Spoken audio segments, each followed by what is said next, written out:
Hi guys, today I'm going to be talking about ways to improve your soloing. I'm in no way saying that I'm a master at this, but I'm learning every day and I wanted to share some things with you.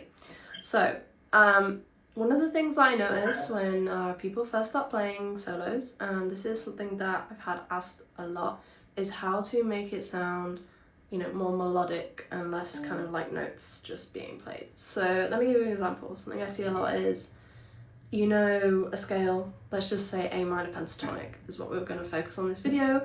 It's what most people learn first. So you might do something like this.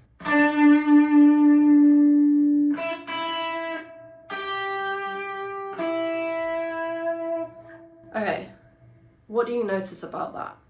There was pretty much no articulation on that, meaning I didn't slide. I didn't do any nice bends or, a hammer on. And these are all ways to kind of spice up your solos, but not only that, it gives it intention. It sounds less like you just kind of randomly ended up there and more like you did it on purpose for a reason. And second of all, since this is in 30 seconds, I'm going to tell you the second thing. Okay, second thing is that a lot of solos try to tell a story. So commonly you might start like here, if you're in A minor. In the lower end of the neck is what I'm trying to say. And then as the solo kind of goes, you might notice that a lot of solos kind of might end somewhere like here, whereas they started somewhere up here.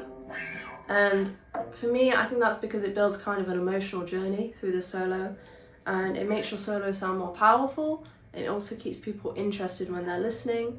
I feel like you can have the most crazy technique, you can tap, perfect in-tune bends, you can do whatever you want. But if you're not actually making people feel something, then to me it's not going to grip anyone's attention for too long, and it almost seems just kind of dry and cold. So what you're focusing on is really a journey with the solo. So you're saying, oh, okay, well, to me, it sounds like it's going to start somewhere around here. First position. Remember a bit of articulation, maybe a slide, maybe a bend, and then you don't have to do that, but it's just another thing. Hammer on, pull-offs. And in a longer solo, you might notice it has parts where it builds and then it kind of comes back down and then it builds again. And to me, that's kind of like the story, it can't always be super high, like climactic ending of the solo. It has to kind of go on a journey, especially if it's like 2 minutes long or something. Whereas you might notice a shorter one kind of just goes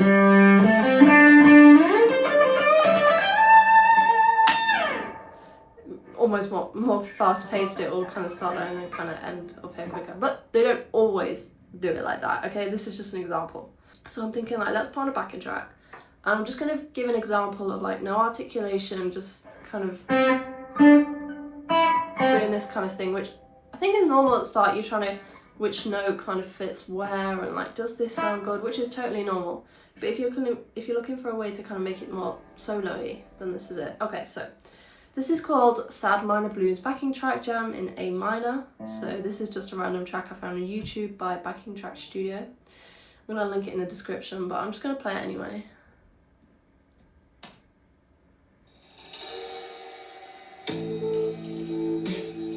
So this is an example of what not to do.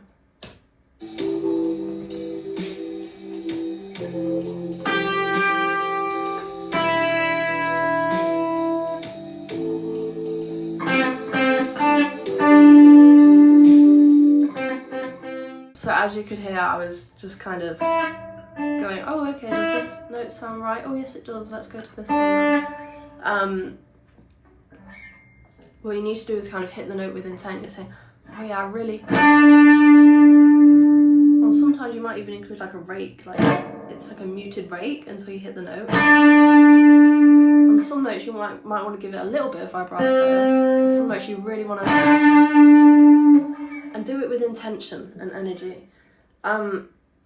So yeah, that was an example of what not to do. Now we're going to build it up a little bit. We're going to add some slides. We're going to add some hammer-ons maybe.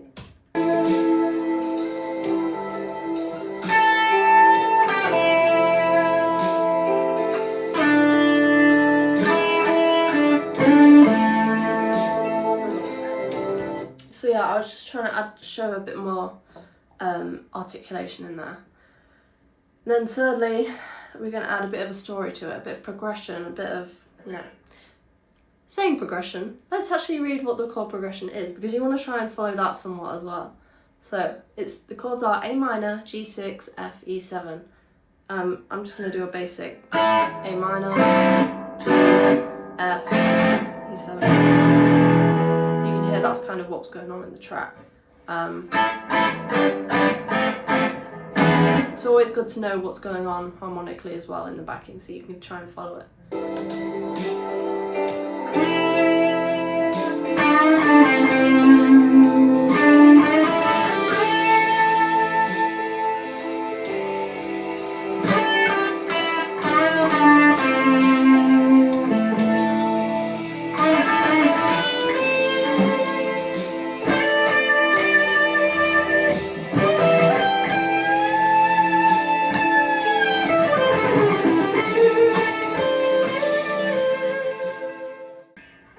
You can not only do that with pitch, but speed as well. And also thinking about, well, if you're gonna, it wouldn't really suit this solo, but tapping as well. You could start with some kind of slower stuff. It's been so long since I tapped, I'm not even gonna do it. So I dropped my pick, guys. This is why I don't do it. But yeah, that could be a way to kind of build up your solo. So yeah, keep these things in mind. Let me know if it helped you. By the way, I have more video lessons on my Patreon. On the gold tier, so if you want to check it out, check the description. Joining my Patreon really helps me out, it helps support my channel, so it means a lot. And yeah, I'll see you guys soon.